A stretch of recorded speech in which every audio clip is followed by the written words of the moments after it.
एक कपल को शादी के 11 साल बाद एक लड़का हुआ। वे बहुत ही प्रेमी कपल थे और उनका लड़का उनकी आंखों का तारा था। एक सुबह जब लड़का तकरीबन 2 साल का था, पति ने लड़के के पिता एक दवाई की बोतल खुली देखी। उसे काम पर जाने के लिए देरी हो रही थी, इसलिए उसने अपनी पत्नी से उस बोतल को ढक्कन लगाने और अलमारी में रखने को कहा। लड़की की मम्मी रसोई घर में तल्लीन थी। वो ये बात पूरी तरह से भूल गई थी। लड़के ने वो बोतल देखी और खेलने के इरादे से उस बोतल की ओर गया। बोतल के कलर ने उसे मोह लिया था, इसलिए उसने उसमें से दवाई पूरी पी ली थी। उस दवाई की छोटे बच्चों को छोटी सी मात्रा भी जहरीली हो सकती थी। जब वह लड़का नीचे गिरा, तब उसकी मम्मी उसे जल्द से जल्द दवाखाने ले गई, जहां उसकी मृत्यु हो गई। उसकी मम्मी पूरी तरह से हैरान हो गई थी। वह भयभीत हो गई थी कि कैसे वो अब अपने पति का सामना करेगी। जब लड़के के परेशान पिता दवाखाने में आए, तो उन्होंने अपने बेटे को मृत पाया और अपनी पत्नी की ओर देखते हुए सिर्फ 4 शब्द कहे। आपको क्या लगता है कौन से होंगे वो 4 शब्द?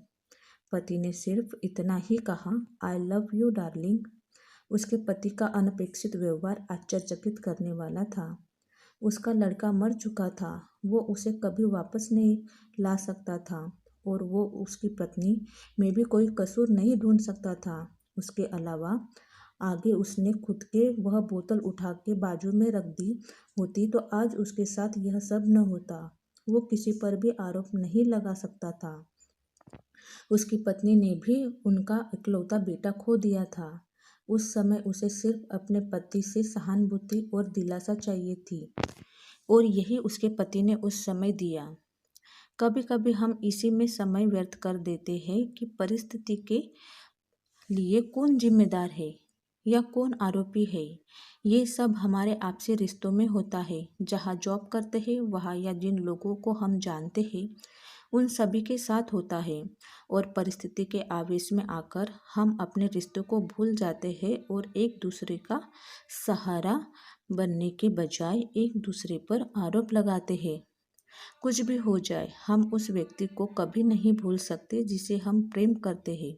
इसलिए जीवन में जो आसान है उसे प्रेम करो, आपके पास अभी जो है उसे जमा करो और अपने तकलीफ़ों को विचार कर करके बढ़ाने के बजाय उन्हें भूल जाओ। उन सभी चीज़ों का सामना करो जो आपको अभी मुश्किल लगती है या जिनसे आपको डर लगता है। सामना करने के बाद आप देखोगे कि वो चीज़ें उतनी मुश्किल नहीं है जितना कि आप पहले सोच रहे थे। हमें परिस्थिति को समझकर ही लोगों के साथ व्यवहार करना चाहिए और लोगों को कठिन परिस्थितियों में उनका हमदर्द बनना चाहिए। प्लीज़ अगर आपको स्टोरी अच्छी लगी तो एक लाइक और चैनल को सब्सक्राइब करना ना भूलें और बेल आइकन बटन को भी प्रेस कर लीजिएगा ताकि आने वाले सारे वीडियोज़ आपको टाइम पे मिल सके। तो चलिए मिलते हैं अभी नेक्स्ट स्टोरी के साथ, तब तक के लिए बाय बाय।